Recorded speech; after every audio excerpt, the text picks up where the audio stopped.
Sabarmati report बहुत अच्छी picture है। जो वास्तव में जो हुआ था, जो इंसिडेंट, उसका बराबर दिखाया कि हुआ क्या करके, क्योंकि गलतफहमियां बहुत थी उसमें कि काफी ब्लेम कर रहे थे कि ये एक्सीडेंट था करके। वो it is not an accident but actually किया गया था, विच इज अ फैक्ट, हम सब लोग जानते हैं। वो कई सालों तक उसको छुपा के रखा था, उसको अभी उजागर किया है इस फिल्म के थ्रू। फिल्म तो जो ही है, जो समाज में जो होता है उस वास्तविकता को फिल्म के द्वारा दिखाते हैं। So this is a film Ekta Kapoor ने बनाई है और Vikram that actor he has acted so well and बहुत अच्छा पिक्चर, मतलब it's like more like a documentary but बहुत अच्छा पिक्चर, नाइस फिल्म मेड। एक बार फिर हालात हो रहे हैं बांग्लादेश में, हिंदुओं पर लगातार हमले हो रहे हैं, हिंदू हमेशा निशाने पर रहता है, क्या कुछ कहना चाहिए, क्या संदेश देना चाहिए? नहीं, जो हो रहा है हिंदुओं के साथ वो अच्छा नहीं है, ऐसा नहीं होना चाहिए। हम definitely we are working on that. हम भी जो करना है करना चाहिए, सरकार से तो कह रहे हैं, हमारे मोदी जी से भी। तो लेट्स सी व्हाट हैपेंस। जो हो रहा है it's not correct. Every time they are targeting Hindus. इतने सालों से अच्छी तरह से रह रहे थे, अभी अचानक क्या हो गया ना, सब बहुत बिगड़ता जा रहा है। It's not nice what is happening. कल जाना था पूरे डेलीगेशन को आप, लेकिन अभी घर में हैं और चारों तरफ पुलिस है आपके घर। देखिए कितनी बड़ी अराजकता है ये कि आज आप एक प्रतिनिधि मंडल जो कांग्रेस का जाना चाहता था फैक्ट फाइंडिंग के लिए, शांति की अपील करने के लिए, हमारे प्रदेश अध्यक्ष अजय राय जी की अध्यक्षता में, उस प्रतिनिधि मंडल को इस तरह से बलपूर्वक रोका जा रहा है। हम वहां पर कोई अशांति फैलाने नहीं जा रहे हैं। प्रदेश की जनता जानना चाहती है, जो लोग आहत हुए हैं इस घटना में, उनसे जाकर के उनकी बात को प्रदेश की जनता तक पहुंचाना हमारी जिम्मेदारी है। एक जनप्रतिनिधि के नाते ये हमारी जिम्मेदारी है, पार्टी के नाते ये मेरी जिम्मेदारी है। और किस तरह से मेरे घर में मुझे जिस तरह की फोर्स डिप्लॉय की गई, कल रात से फोर्स यहाँ पर है, कल मुझे यहाँ पुलिस द्वारा निषेधाज्ञा की नोटिस भी सर्व की गई और रोका गया। क्या कोर्ट का कोई आदेश है कि वहाँ कोई नहीं जाएगा? अगर लोकल एडमिनिस्ट्रेशन ने अपनी नाकामियों को छुपाने के लिए 163 की नोटिस जारी करी है, तो क्या ये उचित है? ये तो पूरी तरह से अराजकता है, गुंडागर्दी है सरकार की। अच्छा, जो नोटिस आपको भी दिया गया उसमें 163 बीएनएस का जिक्र किया गया जो संभल में लागू है, तो क्या आपने प्रशासन से पूछने की बात करी कि आप जनप्रतिनिधि हैं तो आपको अपने घर से क्यों नहीं निकलने दिया? मैं यही तो पूछ रही हूँ इनसे कि मुझे अपने घर से तो निकलने दिया जाए। वहां पे जाने के, वहां पे जाकर के, ये तो संभल में लागू है ना, लखनऊ में लागू है। अगर मुझे अपने घर से नहीं निकलने दिया जाएगा तो ये तो मतलब मेरे अधिकारों का, मतलब एक नागरिक होने के, जनप्रतिनिधि तो बात की बात है, एक नागरिक होने के नाते मेरे अधिकारों का हनन है कि मैं अपने घर में, मुझे कैद करके रखा गया है। और सरकार ने, भारतीय जनता पार्टी की सरकार ने हमेशा यही किया कि जब वो किसी चीज का जवाब नहीं दे पाते तो पुलिस को आगे करके बलपूर्वक वो रोकने का प्रयास करते हैं। क्या वजह हो सकती है, क्यों रोका जा रहा है? आपको जाने से पहले, इससे पहले समाजवादी पार्टी का डेलीगेशन जा रहा था, उसको रोक दिया गया। दिल्ली से जिन लोगों ने, बड़ी सरकार की नाकामी है। किसको छुपाने के लिए आप रोक रहे हैं? आप हमें जाने दें, हम वहां पे जाकर के लोगों से मिलेंगे, जो सच है वो सब बाहर आएगा। और ये प्रदेश की जनता सच जानना चाहती है। विपक्ष में होने के नाते ये हमारी जिम्मेदारी है कि अगर सरकार से कोई गलती हुई, कोई नाकामी है, तो वो जनता के सामने आए। तो ये हमारी यही जिम्मेदारी का निर्वहन करने के लिए ये डेलीगेशन जा रहा है। और कोई पहली बार नहीं जा रहा, हमेशा कोई भी प्रदेश में दुर्घटना होती है तो एक प्रतिनिधि मंडल जाता है जो अपनी बात, लोगों की बात जाकर के कहता है और फिर हम उसको सरकार तक पहुंचाते हैं। दूसरी तरफ प्रदेश का रॉय कर दिया गया है, ये सारी चीजें पूरे एक क्या गैगिंग, जिस तरह से ये पूरा एक सुनियोजित, जिस तरह से इन्होंने पहले समाजवादी पार्टी को रोका, अब कांग्रेस के प्रतिनिधि मंडल को रोक रहे हैं, तो ये तो पूरी तरह से अराजकता ही है। क्या ये लॉ एंड ऑर्डर है कि आप किसी को अपने घर में कैद कर दें, उसको घर से बाहर न जाने दें? पुलिस तो कह रही है हाउस अरेस्ट नहीं है, खाली रोका है। तो ये और आपके सामने है, आप मेरे गेट का दरवाजा देख लीजिए, बंद है। और आप प्रयास कर लीजिए कि आपके खुलवाने से खुल जाए। अगर तो जब मुझे अपने घर के बाहर नहीं जाने दिया जाएगा तो इसको आप क्या कहेंगे? हम तो संभल जाते, वहां 163 लागू है, वो यहाँ तो नहीं है, तो मुझे अपने घर से बाहर नहीं जाने देंगे। तो ये तो अराजकता है पूरी तरह से, सरकार की मनमानी है, क्योंकि आप बहुमत में है। आपने कैसा, आपके राज्य में एक ऐसी दुर्भाग्यपूर्ण घटना हुई जो संभल में हुई, जिसमें 5 लोगों की जान गई, 30 पुलिस वाले घायल हुए उसमें। तो ये क्या सामान्य घटना है? और इस घटना पर भी अगर कोई राजनीतिक दल वहां जाकर के वास्तविकता की जानकारी करना चाहता है, शांति की अपील करना चाहता है, तो आप उसको भी रोक देंगे। किया है और उम्मीद है कि नोएडा की तरफ से किसान दिल्ली में आ सकते हैं, तो उसके लिए क्या तैयारी थी? जी, हमें कुछ एडवांस इन्फॉर्मेशन मिली थी कि कुछ किसान संगठन हैं जो कि जिन्होंने दिल्ली कूच का ऐलान किया है, और अभी जैसा कि आप जानते हैं पार्लियामेंट सेशन इन प्लेस है, तो फ़िलहाल उन्हें नई दिल्ली में एंटर करने की परमिशन नहीं दी गई है इस प्रोटेस्ट के लिए। तो इसी के लिए हमने भी अपनी तरफ से पुख्ता इंतज़ाम किए हैं। हमारी कोशिश यही रहेगी कि किसी भी तरह से दिल्ली में लॉ एंड ऑर्डर डिस्टर्ब ना हो, ट्रैफिक की समस्या ना आए, और आम जनता को भी किसी तरह की परेशानी ना हो। इसके लिए हम लोगों ने पहले से ही नोएडा पुलिस के साथ भी एडवांस लाइजन रखा है, उनसे कंटिन्यूसली हम लोग इन्फॉर्मेशन शेयरिंग कर रहे हैं और उनके साथ अच्छा कोऑर्डिनेशन है। उसके अलावा ट्रैफिक पुलिस बोथ दिल्ली या नोएडा, इनके साथ भी हमारा मिनट टू मिनट कोऑर्डिनेशन चल रहा है, एंड हमारी कोशिश यही रहेगी कि दिल्ली में कानून व्यवस्था भी बनी रहे, and at the same time Delhi की जनता को किसी तरीके की परेशानी ना हो। मैम, लगभग कितना स्टाफ है जो यहाँ पे डिप्लॉयड है, जिनकी जिम्मेदारी है कि यहाँ पे ट्रैफिक भी स्मूथ चलता रहे और किसान भी, जिस तरीके से आप कह रहे हैं कि परमिशन नहीं है तो बिना पैसे के अंदर ना आ पाए? काफ़ी स्टाफ है, जैसा कि आप देख चुके होंगे बॉर्डर्स पे, ना सिर्फ नोएडा बॉर्डर पे बट बाकी यूपी दिल्ली के जितने बॉर्डर पॉइंट्स हैं, बड़े और छोटे, दोनों पे हमने थोड़ी थोड़ी तैनाती की है, एंड जो मेजर बॉर्डर पॉइंट्स हैं जहाँ से कि अंदेशा है कि वो आ सकते हैं, वहाँ पे हमने पर्याप्त मात्रा में स्टाफ लगाया है। मैम, पब्लिक के लिए क्या कहेंगे कि क्या बॉर्डर सील किया जाएगा या बॉर्डर पे रिस्ट्रिक्शन? पब्लिक के लिए आप क्या कहना चाहिए कि पब्लिक जब अपना ट्रैवल प्लान करे तो क्या देखे अगर वो दिल्ली नोएडा या नोएडा दिल्ली से आता है? दिल्ली अभी कुछ कह पाना इस पॉइंट पे मुश्किल है, बट आप प्लीज़ दिल्ली ट्रैफिक पुलिस का ट्विटर हैंडल या वेबसाइट फॉलो करते रहिएगा, उस पर हम डेफिनेटली अपडेट्स पोस्ट करते रहेंगे। अगर वो दिल्ली तक आएंगे किसान तो उनको रोका जाएगा, और ट्रैफिक डाइवर्जन के भी प्रॉपर प्लानिंग के साथ ट्रैफिक डाइवर्ट किया जाएगा। तो हमें आशा तो है कि पब्लिक को किसी भी तरीके की दिक्कत नहीं आनी चाहिए, बट अगर मतलब हमारी कोशिश यही रहेगी कि पब्लिक इनकन्वीनियंस किसी भी तरह से ना हो। फिलहाल मैम जो आपके पास चिल्ला बॉर्डर है, गाजीपुर बॉर्डर, ये सब स्मूथ चल रहा है फिलहाल के अगर बात? जी, फिलहाल अभी बॉर्डर चालू है। ठीक है। तो जैसे हमने हरियाणा में देखा, we saw it in Haryana, we have seen it in Delhi now, that Congress and Aam Aadmi Party could not come to a consensus to be able to contest on their own and are fighting this fight.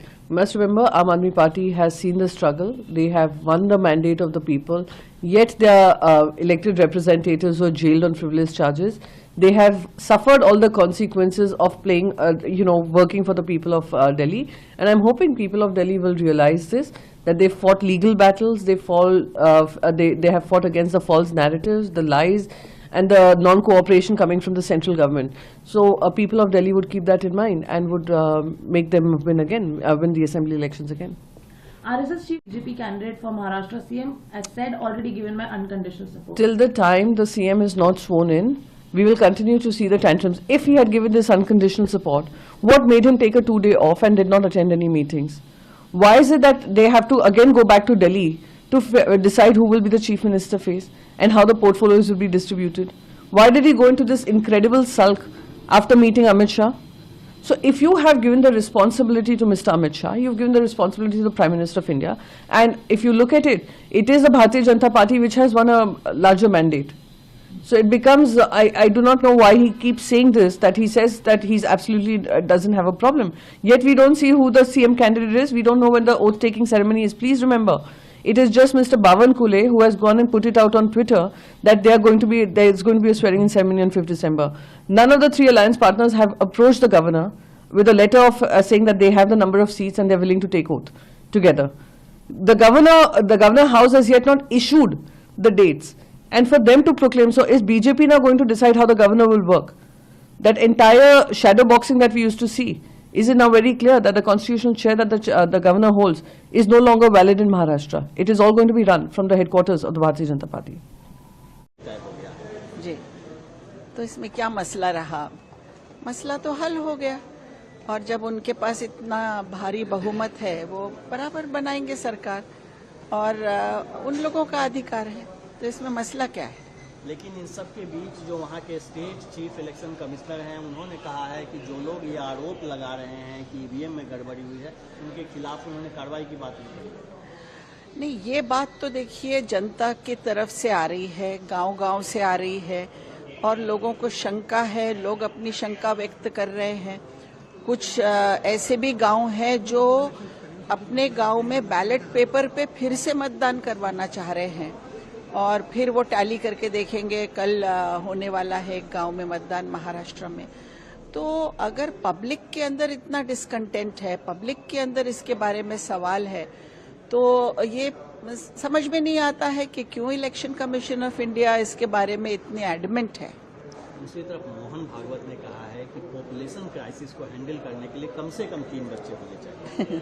ये तो बड़ा मजाक है कि जिस देश में आज हम गरीबी से स्ट्रगल कर रहे हैं, सस्टेनेबिलिटी नहीं है हमारे पास रिसोर्सेज हमारे एग्जॉस्ट हो रहे हैं, सही से दर्जा नहीं है हमारे एजुकेशन का, सही से दर्जा हमारे हेल्थ सर्विसेज का नहीं है, पानी का शॉर्टेज है।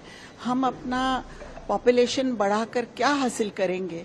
अगर ये विजन, इतने बड़े ऑर्गेनाइजेशन के हेड को ये विजन नहीं है और ये इस बारे में सोचते नहीं है, तो बड़ा ताज्जुब है।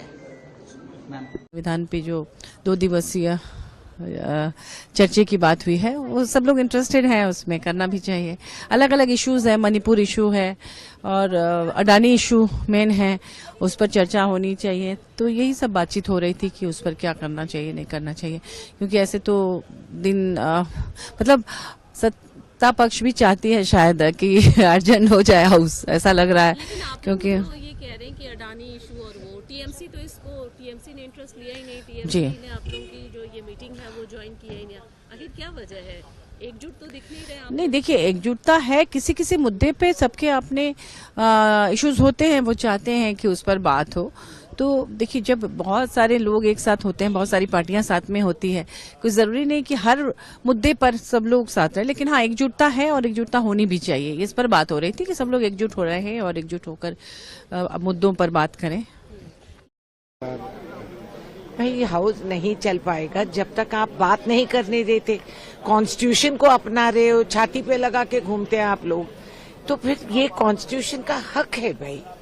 अवाम कुछ सवाल कर रही है, वो हमारी ऑपोजिशन विपक्ष में जो बैठते हैं, ये हमारी फर्ज धर्म बनती है कि हम आके यहाँ उनकी आवाज यहाँ सुनाएं। कोई शक है, कोई सवाल है, कुछ सच है, कुछ असत्य है, ठीक है, मगर जब ये है तो पूछने का हक तो रहनी चाहिए। ये कॉन्स्टिट्यूशनल प्रोविजन है फॉर फ्रीडम ऑफ स्पीच, तो आप उसको चलने नहीं देंगे, आप बोलने नहीं देंगे, तो हम चुप रहे। हम चुप रहने नहीं आए पार्लियामेंट, आवाज बुलंद रखे, डेमोक्रेसी की आवाज यहाँ सुनाने आए हैं, तो सुनाने दीजिए। दिक्कत क्या है?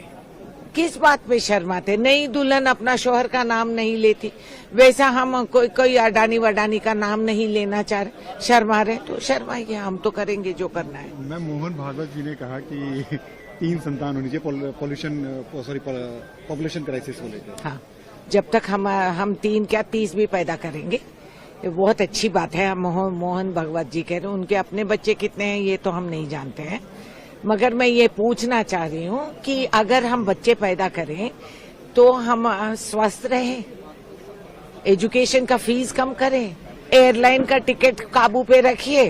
50-50 हजार हैदराबाद से दिल्ली आना और आना जाना में 1 लाख रुपया लगते हैं, स्कूल के एडमिशन में लाखों रुपया खर्चते हैं, पढ़ा लिखा के पाल पोस के बड़े करने पे हमें नौकरियां नहीं मिलते हैं, तो हम बच्चे क्यों पैदा करें ये भी हमें समझाएं। धर्म संभालने के लिए नहीं, धर्म भी हमें संभाले। EVMs can never be tampered with. Do understand there are technical experts in the committee that source a code which is audited by independent experts. Before each election, there are mock polls with over 1,000 voters that are conducted, allowing political parties to verify that the voting patterns are recorded accurately. Hence, it is impossible to pre-program any kind of favoritism. And for all those who talk about insider tampering before election day, I want to say that EVMs are stored in secure strong rooms with 24/7 CCTV surveillance and armed security for multiple agencies. There is no question of any Bluetooth, Wi-Fi accessibility, so there is no question of hampering. For all those who are unable to digest that EVM stands for every vote for Modi ji and the coalition, I think the time has come to move beyond petty arguments and understand that it is the voter of India that decides victory and defeat, and that is based on the politics of performance. अब कोई विश्वास नहीं करता है। जो व्यक्ति अपने बच्चों की झूठी कसम खा के तोड़ सकता है, उसकी और कोई बात, अब वो दिल्ली का उस पर विश्वास नहीं रहा। दूसरी बात कि ये लोग अभी आपस में मोल भाव कर रहे हैं।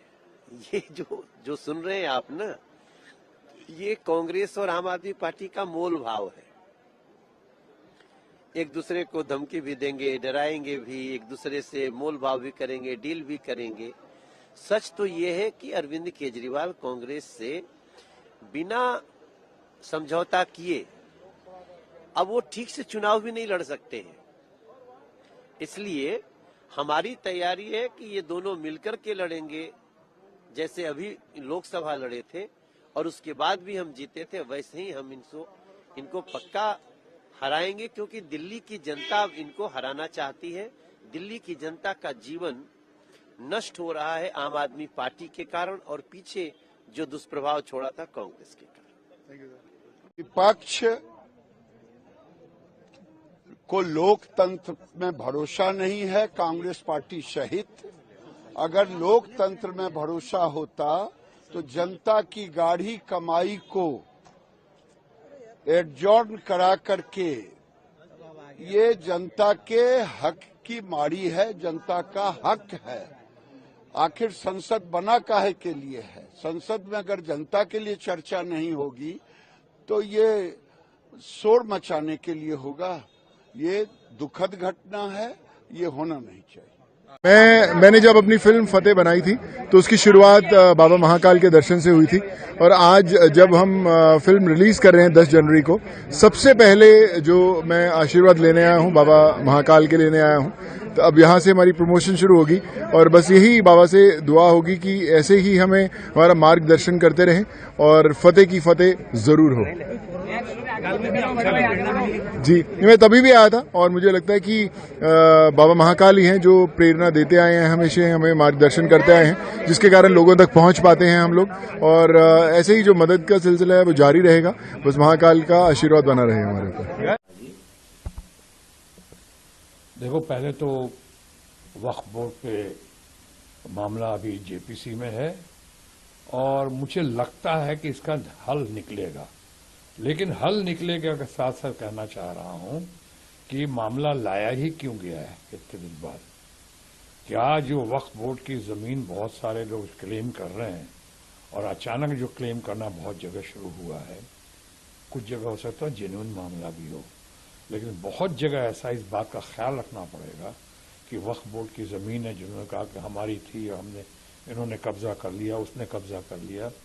क्या इसमें हमारे सरकारी पदाधिकारी, सरकारी अधिकारी थे या नहीं थे? हमारे राजनेता इसके लिए जिम्मेदार हैं कि नहीं? हमारे सेक्रेटरीज, हमारे पटवारीज, हमारे चीफ सेक्रेटरीज, क्या इनके लिए जिम्मेदार नहीं है? ये लोग किसके रहे? भारत सरकार के रहे, हमारे अपने रहे। अब इस मामले को जब उलझाने की कोशिश की गई तो ऐसा लगा कि शायद चुनाव को ध्यान में रखते हुए, या जो माहौल इस वक्त जो बिगड़ता हुआ दिख रहा है, या बिगाड़ने की जो कुछ हद तक कोशिश हो रही है, ऐसा लगता है कि ये सब कुछ सिमट कर रह गया हिंदू मुसलमान जाति जात धर्म के लिए या धर्म के नाम पे या विभाजन की स्थिति दिख रही है कि लोगों को एक दूसरे से अलग किया जा रहा है, बांटा जा रहा है, काटा जा रहा है। ये क्यों किया जा रहा है, ये लोग समझ रहे हैं। इसका परिणाम भी लोग समझते हैं क्या होगा, देश के लिए हित में नहीं होगा। इसलिए मैंने कहा कि अभी जो जेपीसी का चल रहा है, पहले उसका फैसला आ जाए, उसके बाद ही हम इस पर कुछ बात कर पाएंगे। और साथ साथ ये भी कोशिश करेंगे कि आइंदे इस मुल्क में जहाँ का एलीट, जहाँ का प्रोफेशनल, जहाँ का इंटेलेक्चुअल्स, बुद्धिजीवी, ये लोग चाहते हैं चैन हो, सुकून हो। खासकर वो लोग चाहते हैं आम लोगों के साथ साथ कि देश में शांति हो, समृद्धि हो, सुख हो, तनाव ना हो ऐसा खामोखा। तो इसलिए मैं समझता हूँ कि इस आइंदे सबकी कोशिश यही रहेगी कि देश में विभाजन ना हो, भाईचारा हो, ये सर्वधर्म समभाव का देश है। यहाँ शांति हो, सुरक्षा हो, प्रकृति हो, तरक्की हो, समृद्धि हो, इसी की हम कामना भी करते हैं। आपको धमकी आ रहा है, क्या कहेंगे आप? अच्छा, अब हमारा काम विकास करना है। बिहार को लेकर के कोसी सीमांचल पूर्णिया को कैसे विकास के मानचित्र पर एशिया के नंबर 1 पर लाऊं, मेरी जिम्मेदारी झारखंड थी, उसको मैंने निभाया। और हम लोग एक बेहतर सरकार बनाए वहाँ। अब हमारा जो दायित्व है वो बिहार में सरकार बनाने की है। यहाँ वहाँ भाजपा खत्म की, अब यहाँ भाजपा खत्म करेंगे। तो हमारी चिंता बिहार को लेकर के है, हमारी चिंता अपनी जिंदगी को लेके नहीं है। कौन धमकी दे रहा है वो तो आज 2 महीने से दे रहा है। डेली कहता है। अब तो कल उन्होंने कहा कि मैं पटना आ गया हूँ, पटना में हूँ, और 5 से 6 दिन काफी है। बोला जिसको हिम्मत है कह दो, मेरा नंबर दे दो और हमको ट्रेस करके दिखाओ। तो वो तो बोल रहा है। अब जब सरकार सोई भी हो, हमको तो आश्चर्य है जब कोई जिले का एसपी यह कहता हो कि इतने फोन के बावजूद कि ये अमुक नहीं है, ये नहीं है, हम सुरक्षा दे रहे हैं। भैया हम आपसे सुरक्षा कहाँ मांग रहे हैं? हम आपसे यह कह रहे हैं कि ये जो 24 फोन से 1.5 महीने से लगातार और डेली व्हाट्सएप मैसेज, आप उसकी गिरफ्तारी करिए ना। आपको वीडियो पर आकर के धमकी अब दे दिया, चेहरा सामने में है। वो कह रहा हूँ कत्ल करना ही करना है। फलना साहब ने हमें कह दिया है। अमुक लोग, अब मलेशिया से फोन आएगा उसको आप देखेंगे नहीं, नेपाल से फोन आ रहा है उसको ट्रेस नहीं करेंगे। आप कह रहे हैं पाकिस्तान से जो फोन आया, कोई सिम ले आया, फोन कर दिया है यहाँ लाके। भैया आप उसको, उसका लोकेशन निकाले, उसका टावर लोकेशन निकाले, उसकी आपने गिरफ्तारी की, किस आधार पर आप कह रहे हैं? भाई आप हमको जरा बताइए। तो सर जब मेरी ये स्थिति है तो आम लोगों की क्या स्थिति होगी? व्यापारी और बिजनेसमैन पर कितना प्रहार होता होगा, कितनी वसूली होती होगी? क्या ये अच्छे सरकार का ये दायित्व है? क्या सरकार सबकी हिफाजत के लिए नहीं बनी है? क्या सत्ता पक्ष में और जो उनकी वकालत करे, मुखालफत करे, उनके लिए बात करे, जो उनके झूठ के साथ खड़े हो जाए, खोदो इंडिया के साथ खड़े हो जाए, तो वह ठीक। और जो सरकार को जगाए, सरकार की बातों को, की कमियों को गिनाए, वो सही नहीं। तो आप तो सारे विपक्ष को मारना चाहते, विपक्ष रहे ही नहीं। तो हम तो गृह मंत्री जी, चीफ मिनिस्टर, डीजीपी डेली मैं दे रहा हूँ, डेली। भैया आप ठीक है, गलत या सही, मैं आपको एक बात की चैलेंज करता हूँ, सही या गलत आप ये जितने कॉल आ रहे हैं, जितने ऑडियो आ रहा है, जितने वीडियो आ रहा है, आप उनकी जांच करके जनता को बताएंगे ना कि क्या है। और जो हमको धमकी दे रहा है, क्या वो कानून तो सही दे रहा है? तो कानून के वो मुजरिम है कि नहीं? और आप मेरी सुरक्षा ना करें, आप अन्य लोगों की सुरक्षा करें जो आपके साथ हो। क्या एक परिवार की सुरक्षा की जिम्मेदारी आपकी नहीं है? मैं तो घूम ही रहा हूँ डेली, रात भी मैं 1 बजे 2 बजे आया हूँ, 1:30 बजे आया हूँ। मैं दिल्ली जा रहा हूँ, लोकसभा में बिहार और झारखंड के मुद्दे उठाऊंगा। 1.5 लाख रुपया, करोड़ रुपया झारखंड के रखे हुए हैं, जीएसटी के अन्य पैसे रखे हुए हैं, उसको उठाऊंगा, सहारा को उठाऊंगा, संभल के मुद्दों को उठाऊंगा। तो मेरा तो बिल्कुल साफ है, किसी को जिसको जो करना हो, 1 लाख बार मारना हो मारे। डर नहीं लगा क्या? पप्पू यादव, धमकी दे रहा है पप्पू यादव डर का नाम है क्या? जिंदगी में यदि डर गए तो फिर हम समाज की हिफाजत क्या करेंगे? मरने वाला आदमी ही ना सच बोलेगा और समाज की हिफाजत करेगा, इंसानियत को बचाएगा। लोकतंत्र और संविधान को बचाने के लिए यदि लाखों बार मरना पड़े तो क्या दिक्कत है? बिल्कुल तैयार है। पार्लियामेंट में क्या इस मुद्दा को उठाइए? भैया स्पीकर साहब से मिल के कहेंगे, मुद्दा तो विकास का उठेगा, मुद्दा उठेगा। बिल्कुल आप क्लियर समझिए कि बाढ़ का मुद्दा उठेगा, बिहार का मुद्दे उठेंगे, झारखंड के। अपने निजी जीवन का मुद्दा मैं नहीं उठाऊं, हाँ, लेकिन अपराधियों के खिलाफ मुद्दा उठेगा।